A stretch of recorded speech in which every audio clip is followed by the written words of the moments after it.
as promised, this is an update on our self-watering containers that we have along the fence on one side of our property. There are 14 containers in total. We planted them up last year with the Above and Beyond combo, which was all pinks, and they were very pretty.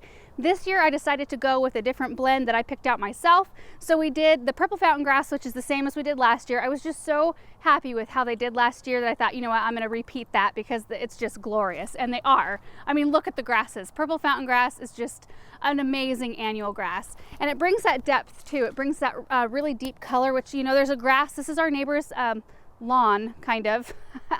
And so if I used a green grass, it wouldn't contrast as nicely, and I think this looks really great.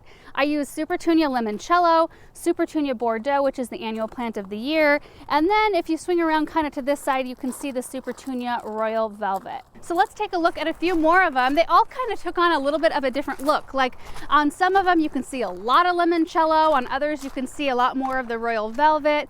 I really like purples and light yellows, so I've really enjoyed this blend. They have been fertilized on a very strict weekly schedule. We use our Dosatron injector system, which we showed in an earlier video. We've been using the Proven Winners water-soluble fertilizer, so once a week. They got the slow release fertilizer when we planted, and I'm about ready to apply it again. I probably should have applied it a little bit earlier, but I just wanted to show you guys like what consistency will do to your containers. I mean, look at how beautiful. They did get aphids, so that's the first time I've ever dealt with aphids in my containers. So I sprayed with an organic neem-based spray twice, and it took care of that problem. So they did kind of fall behind schedule a little bit because they had to deal with that. But we didn't deal with budworms this year on our petunias because we sprayed preventatively. We started spraying BT, which is a natural organic spray, about the first part of May, and we sprayed it for about 5 or 6 weeks, so once a week for 5 or 6 weeks, and so we never dealt with budworms, which if you have dealt with that, what happens is the caterpillars, they eat through all the buds of your plants, and then you end up with no flowers.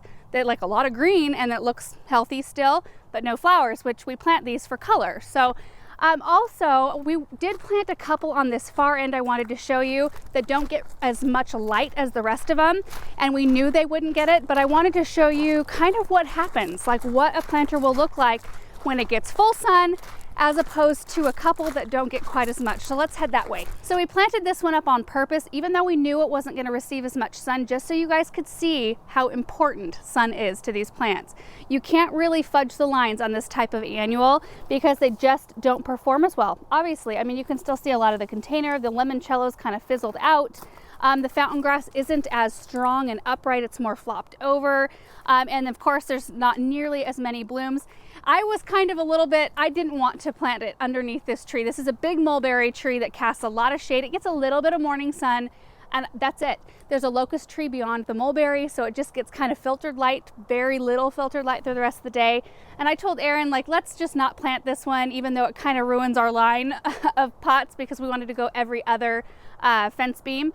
But he said, no, we should do that just so that everybody can see what a planter will look like. It gets the same care as everything else.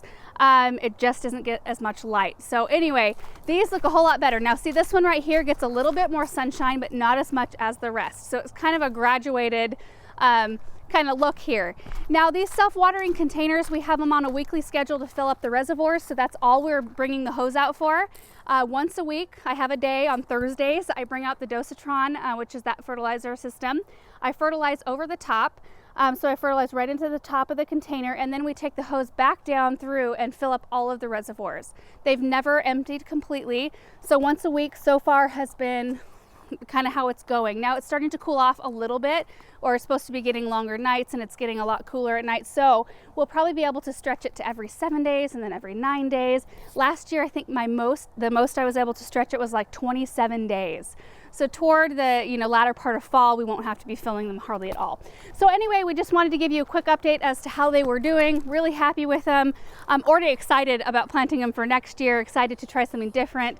Aaron and I are trying to decide whether or not we do a bunch of different containers, like a bunch of different combinations, just so we can see how different things look, or if we do them all the same again. So chime in below, let us know what you think.